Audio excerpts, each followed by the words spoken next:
Vous écoutez Radio Légumes et compagnie, le balado consacré à la culture et l'entretien des plantes comestibles.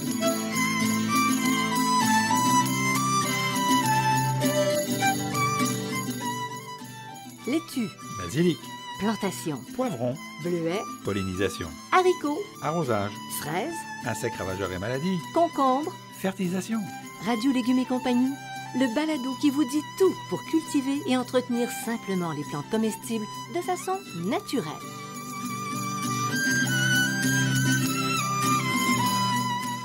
Cette émission vous est proposée par Actisol, producteur d'engrais naturels recommandé par les professionnels. Actisol, entreprise agricole québécoise depuis 3 générations, produit l'engrais Merpoule depuis près de 25 ans. Soucieuse de la qualité de l'environnement, Actisol recycle et valorise chaque année des milliers de tonnes de fumier de poules pondeuses. Cette production locale et peu énergivore permet la fabrication de produits naturels faciles à utiliser pour les jardiniers. Profitez de la simplicité d'application des produits Actisol et demandez-les dans votre jardinerie. Salut tout le monde! Soyez les bienvenus à Radio Légumes et compagnie. Je suis avec Bertrand Dumont, horticulteur. Salut toi. Bonjour. Ça va bien? Oui, bonjour Janine. On s'adresse à qui? Je me demandais ça. Je me disais, bon, est-ce que ça pourrait être au maraîcher urbain?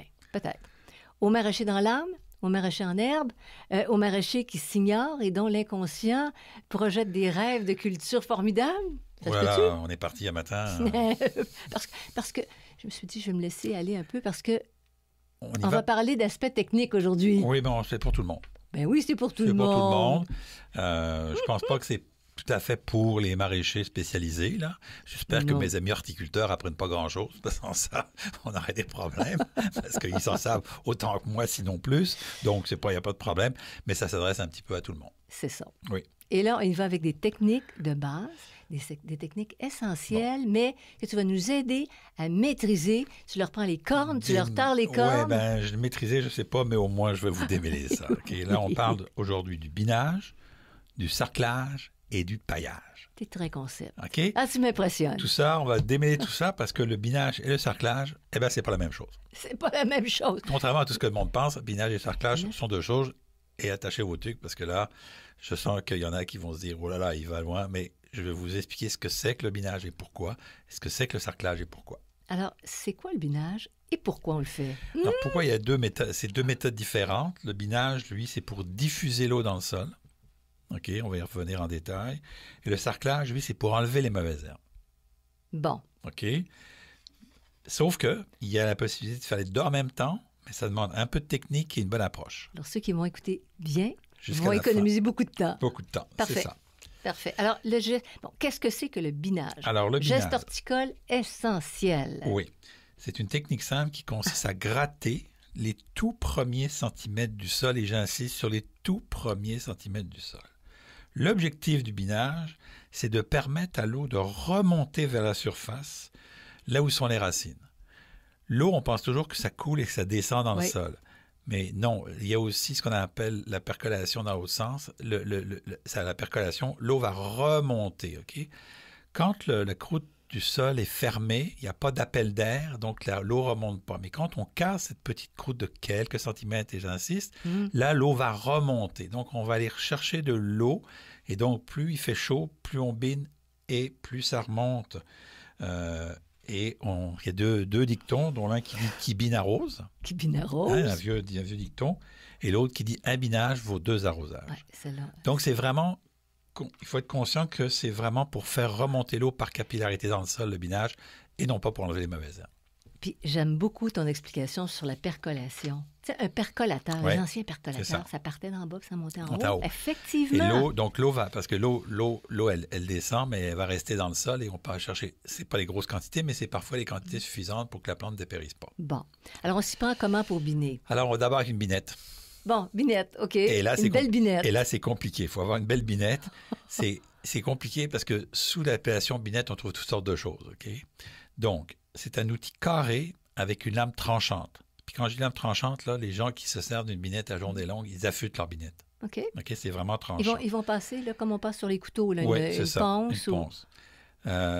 Et là, Donc, cette plaque touti carrée, on va la passer à la perpendiculaire du sol. Il ne faut jamais l'enfoncer dans le sol. Il faut vraiment, là, on va déplacer le premier ou le deuxième centimètre. Là, on parle de 1,5 à 3, même pas un demi-pouce. Là. Ça veut dire que tu travailles à l'horizontale. À l'horizontale, oui. La binette se travaille à l'horizontale et on coupe la croûte du sol, mais on ne veut pas déplacer le sol. Normalement, un bon bineur va couper la croûte du sol sans toutefois vraiment déplacer le sol. OK. C'est un bon bineur. Mais, donc, c'est comme un mouvement de balancier que tu fais avec non, les bras? C'est un mouvement on avance, OK? On donne des petits coups en avançant. À l'opposé, tu marches puis tu vas dans le sens on vers donne toi. On donne un coup, on prend la binette, on donne un coup vers soi, on marche, on donne un coup vers soi et on continue. Ça va? Oui, ça va, c'est clair. C'est clair? Oui. On remarche sur son binage et ça ne pose pas de problème, là, tu sais. Mais c'est pas grave, ça. Donc, alors, c'est sûr que tu fais pas juste un coup, là, tu fais 1, 2, 3 sur le côté, là, sur la largeur du rang, là. Tu fais pas juste un coup de binette, là, tu donnes plusieurs coups de binette de largeur, mais 1, 2, 3, 1, 2, 3. Et tu peux biner des hectares comme ça quand t'es bon, mais il faut toujours le dos droit pour biner. C'est très mauvais de biner avec le dos courbé. Tu te retrouves avec des petits problèmes de dos. C'est ça, finis pas le rang. Tu finis pas le rang. Alors, quand biner? Le meilleur moment, c'est le matin. Même si on peut biner toute la journée, là, pendant toutes les heures de la journée, le meilleur moment, c'est le matin. Tout simplement, il y a un petit peu plus d'humidité dans le sol qui va remonter plus facilement. Puis pour avoir plus de résultats, OK, sur nos récoltes, il y a une fréquence à maintenir? Il faut biner souvent. OK? C'est-à-dire, ça peut être une fois Tu t'ennuies, tu bines. Tu bines, c'est ça. Allez, fais biner. Donc, souvent, ça veut dire presque une fois par semaine. Ça peut être une fois par semaine. Là. Je vous dirais, plus il pleut, moins on bine, et moins il pleut, plus on bine. Parce que comme biner veut dire arroser, ben, si on a de l'arrosage naturel, on a moins besoin de biner. Mais si le sol est très sec, c'est une bonne méthode. Puis, il faut que ce soit une activité régulière. Là. Puis, plus vous allez faire régulièrement, plus ça va être facile. Si vous attendez de mettre ça avec le sarclage, ça va être compliqué. OK. Là, tu nous annonces la prochaine étape. Oui. Mais, OK. Alors, pour rendre le binage plus facile? Bien, il faut tenir compte de votre outil avant la plantation. Parce qu'il y a différentes largeurs de binettes. Donc, si vous avez une binette, mettons, de 4 pouces, puis que vous faites des rangs de 3 pouces, votre binette, elle ne passe pas. Donc, si vous avez serré. C'est ça. Si vous avez une binette de 4 pouces, il faudra faire des rangs de 4 pouces et demi, 5 pouces. OK? Pour pouvoir passer votre binette, là, et donc laisser suffisamment d'espace sans abîmer les plantes. Parce que comme c'est assez coupant une binette, si vous êtes à la manier pas comme il faut, c'est pas juste les plantes qui pourraient être là, c'est aussi vos plantes que vous allez biner. Donc, pas le fun. Pas le fun. Non, j'ai déjà fait ça à l'école d'horticulture. Ah oui? Oui. À la première session. Ah oui, les premières sessions pour leur semaine. Après ça, j'ai appris. Les binettes, est-ce qu'on peut en avoir à 2 pouces, pour des petits potagers? Il y a toutes sortes de binettes sur le marché. Là. Mais petits, là, quelque chose comme 2 pouces. Je ne me souviens pas par cœur, là, mais je sais que Garand, on a pas mal de binettes. Là. Plusieurs grandeurs. Le communautaire Garand en a plusieurs grandeurs, donc il faut fouiller un peu. Est-ce qu'on doit biner dans les contenants? Non, c'est très difficile. C'est très difficile de biner dans les contenants, on oublie ça. Bon, parce que l'idée que tu casses la croûte, oui, casser la croûte. Ben, on a d'autres techniques, je vais y revenir. Tu vas nous en parler. Ouais.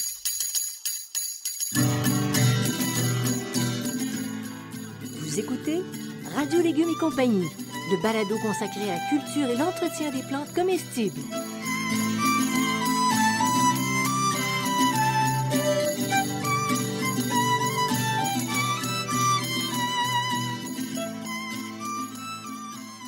L'engrais Merpoule d'Actisol est facile à utiliser. Il est produit localement et bon pour l'environnement. Cet engrais 100% naturel est fait de fumier de poule pondeuse. La chaleur produite par celle-ci est récupérée grâce à un ingénieux système qui permet de recycler et de sécher le précieux fumier. L'engrais Merpoule 100% organique est un produit approuvé conforme pour l'agriculture biologique. Pour votre potager, exigez l'engrais Merpoule d'Actisol, une entreprise locale qui accompagne les jardiniers amateurs d'ici dans leur quête d'un environnement plus beau et surtout plus sain.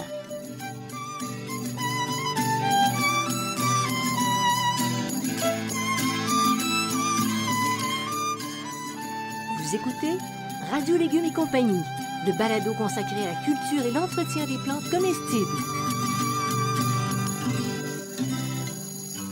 Bon, alors on a parlé de binage, quelque chose de très particulier. Maintenant, on parle de sarclage, Bertrand. Alors, ce que tu nous as dit, là. Oui, c'est le sarclage. C'est le contrôle des herbes indésirables.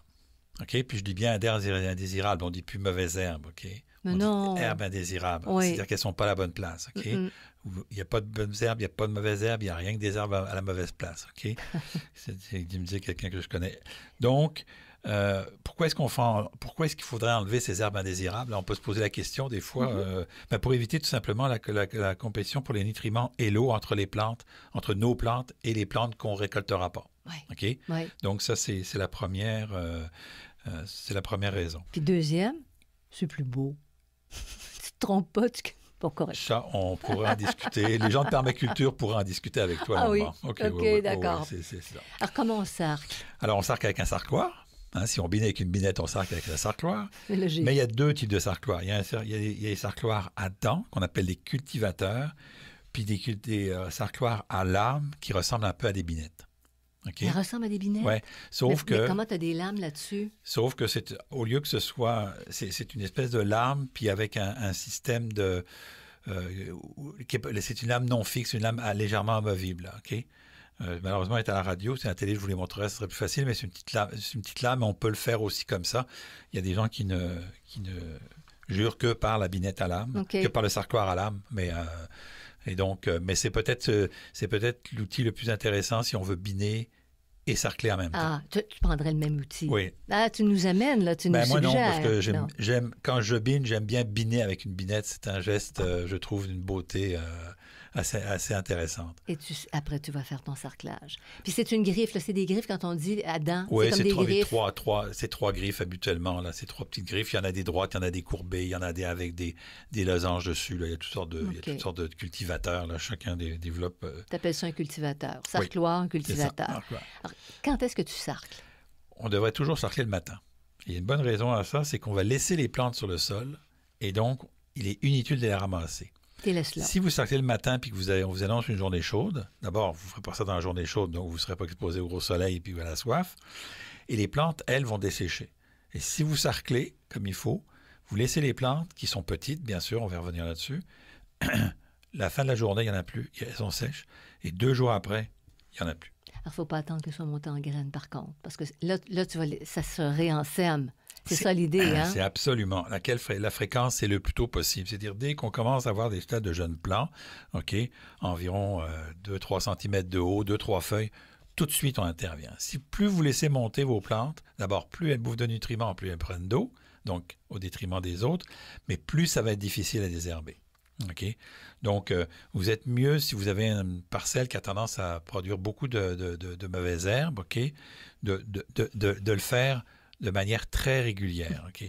Je sais qu'il y en a qui disent qu'il ne faut pas sarcler là, parce que ça ressort les plantes, mais un sarclage bien fait, c'est où on n'attend pas trop longtemps, puis on le fait vraiment comme il faut, il n'y a pas de problème. Bon, puis même c'est même positif.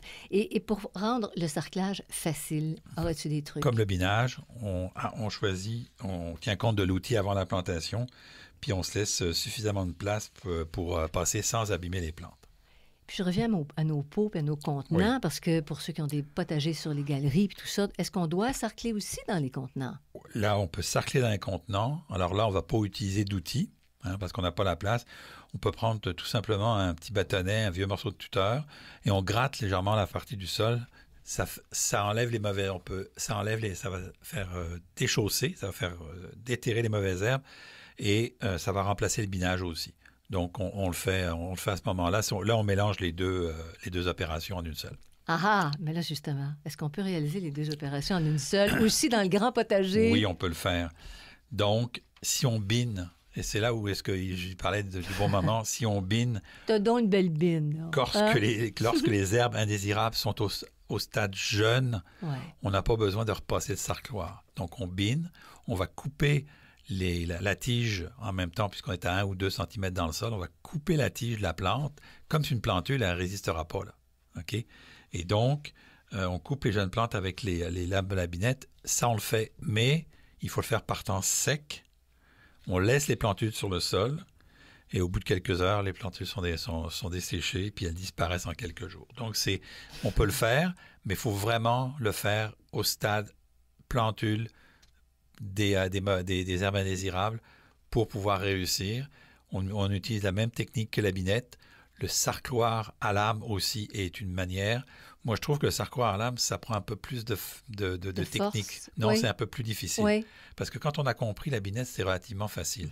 Mais le sarcloir à lame, faut faire attention qu'il ne s'enterre pas dans le sol. Il faut avoir un certain doigté. OK. Alors, la binette serait un bon outil Ben, moi, pour faire les deux c'est mon outil. de prédilection.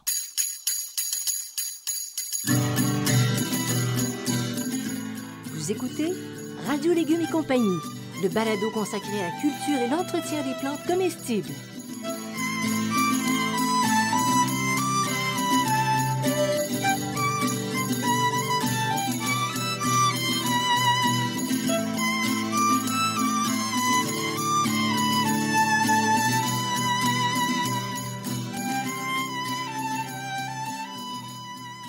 Découvrez le dernier livre de Bertrand Dumont, Étonnante histoire de légumes et de fines herbes, qui vous plonge au cœur de la formidable épopée de l'évolution des plantes comestibles.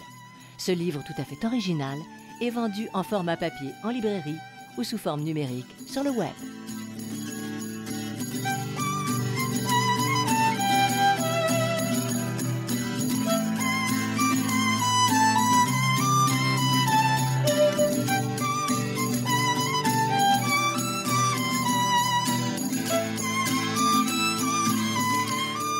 Vous écoutez Radio Légumes et compagnie, le balado consacré à la culture et l'entretien des plantes comestibles.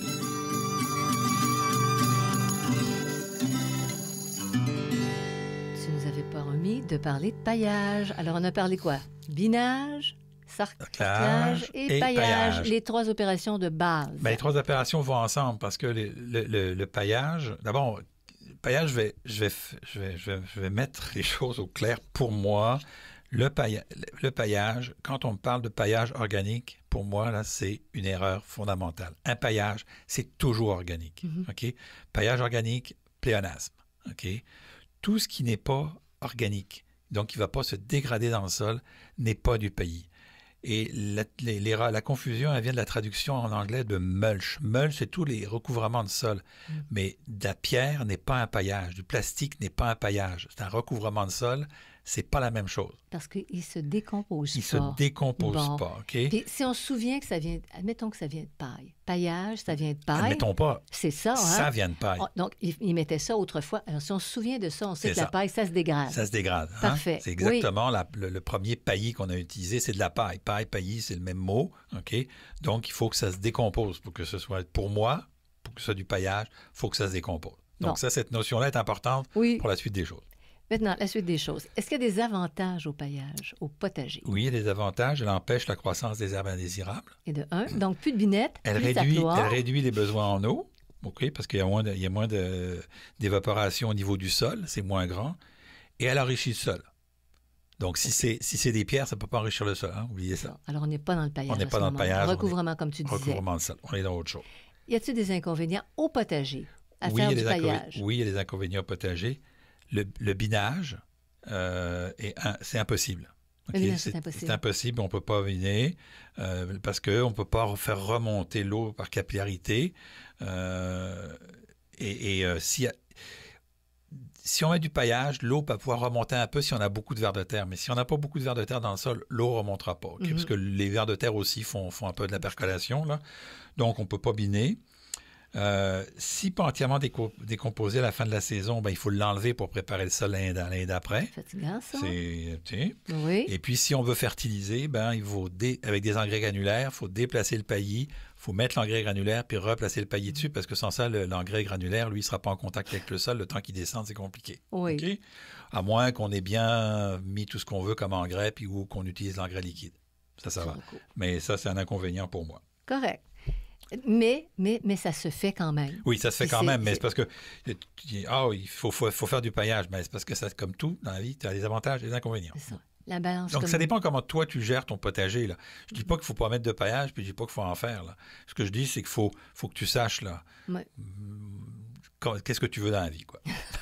Et voilà. En termes de potager. Là, oui. Ben oui. Alors, quel matériau tu suggères comme paillage? Ben, on peut utiliser de la paille. Hein, c'est le premier matériau. Je vais vous donner un petit conseil. Si vous voulez de la paille, essayez de l'acheter au moment de l'Halloween. parce qu'à ce moment-là, les centres de jardin en vendent. Arrivé au printemps, là, ils n'en vendent plus, puis c'est difficile à trouver la paille au printemps. Donc, vous l'achetez à l'automne, puis pour l'année d'après, vous la mettez dans un endroit où est-ce qu'elle est bien au sec, vous la protégez des rongeurs, parce que les rongeurs vont se mettre dedans, puis là, comme ça, au printemps, vous le lavez sous la main. On peut utiliser le foin aussi. Mais il faut faire très attention quel type de foin. Il faut que le foin ne soit pas monté en graines avec des graminées. Sans ça, vous allez ensemencer votre potager. Parfait. Donc, le foin est possible. Donc, que les tiges, en fait. Les feuilles mortes broyées et légèrement compostées. Hein? Donc, il faut que vos feuilles soient vraiment broyées. Il faut les passer tondeuse déchiqueteuse. Mais il faudrait qu'elles aient un petit peu commencé à légèrement décomposer. Il y a aussi le bois ramial fragmenté, les rognures de gazon, puis le compost. Et ça, il faut que ce soit composté. Okay. Il passe par l'étape de la chaleur. La chaleur, pourquoi? Parce que sans ça, cette étape de chaleur, on appelle la nitrification, donc azote, il va bouffer ce qu'on appelle de l'azote dans la première phase de décomposition. Donc, si vous mettez, mettons, du ramial fragmenté non pré-composté, dans sa première phase, vous les mettez sur le sol, avec l'épaisseur qu'il va avoir, il va aller chercher l'azote du sol. Et donc, vos plantes n'auront plus d'azote. Donc, ce n'est pas une bonne idée. Il faut que ce soit pré-composté. Vous avez aussi le papier journal et le carton ciré, mais ça, je le cite pour exemple, mais moi, je trouve ça tellement pas esthétique que je préfère pas vous le dire. Puis c'est probablement plus imperméable à l'eau, par exemple. Oui, c'est plus imperméable à l'eau. C'est moins bon, le papier du journal commence à se dégrader. Là. Excusez-moi, bon, mais c'est un peu compliqué. Puis mettre du papier journal sous le paillis, alors là, c'est vraiment l'épitome de se compliquer la vie. Là. Bon, alors quels matériaux sont à éviter? Le paillis de cèdre et tous les paillis conifères en général, parce qu'ils vont en général nuire à la vie microbienne et vont se décomposer très lentement aussi. Alors ça, il y a un grand débat, est-ce qu'ils nuisent, et ce qu'ils nuisent pas. Moi, je pense que les paillis de cèdre, ils nuisent, ne serait-ce qu'avec l'idée que quand on veut mettre des manteaux hors des mythes, on met ça dans du bois de cèdre. Oui. Donc, il y a moins d'insectes. Ça repousse les insectes. Donc, possible. Dans le sol, ça va les repousser aussi. Puis aussi certains pourraient dire si on en met dans l'allée. Oui, là où on ne plante pas, là où on ne met pas de plantes. Non, ça, j'ai pas de problème. Puis le paillis coloré, c'est pareil. Les substances qui sont ajoutées, on a beau me dire que c'est écologique et tout ce qu'on voudra, on ne sait pas les effets dans le sol et on ne sait pas si ça va passer dans la plante. C'est plutôt de la précaution que je prends, là. Donc, dans vos plates-bandes, vous pouvez en mettre, mais dans le potager, je ne suis pas sûr. C'est ça, parce qu'on ne sait pas si c'est de la teinture ou quoi. Qu'est-ce qu'ils mettent? Ils mettent de la teinture, ils nous disent que c'est de la teinture écologique, mais on n'est pas capable de savoir. Moi, je ne suis pas capable de savoir c'est quoi le type de teinture qu'ils mettent dedans. Malgré les recherches que tu as faites, tout ça.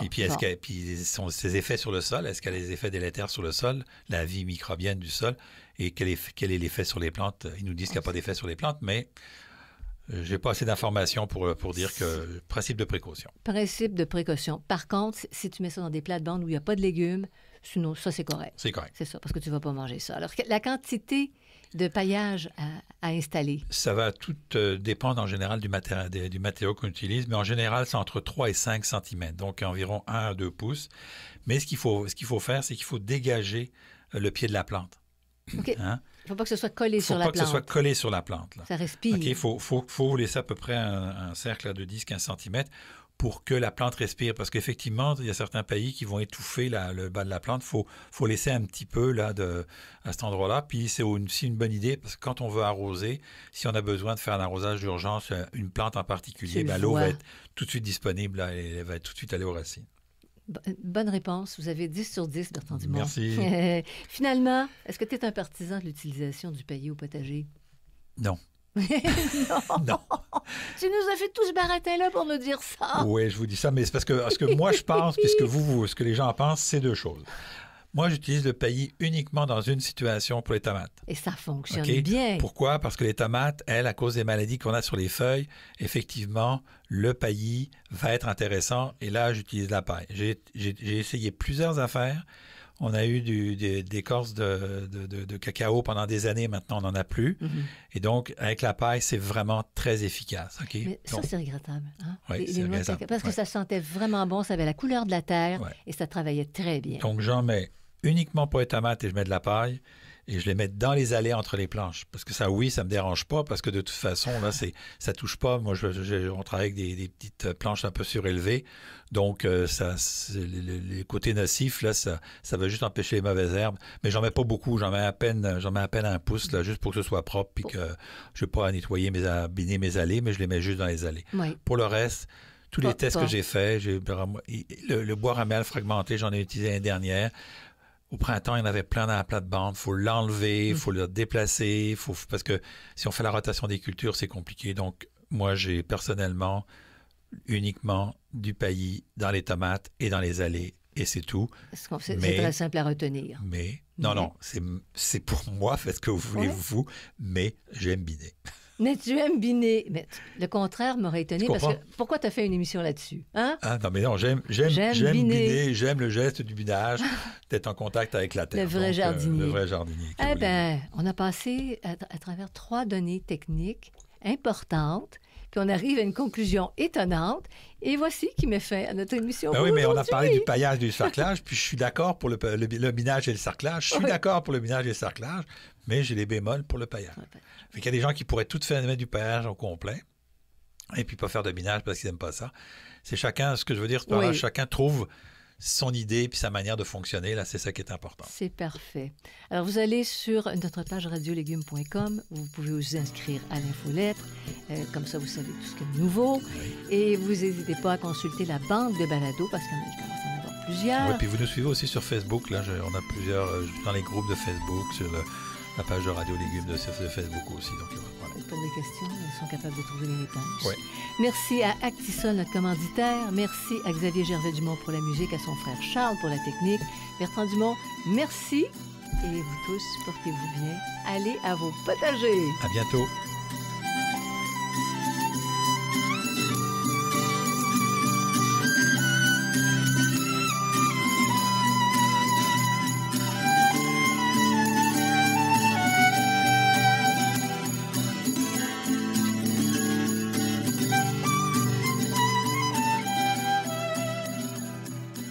Écoutez Radio Légumes et compagnie, le balado consacré à la culture et l'entretien des plantes comestibles.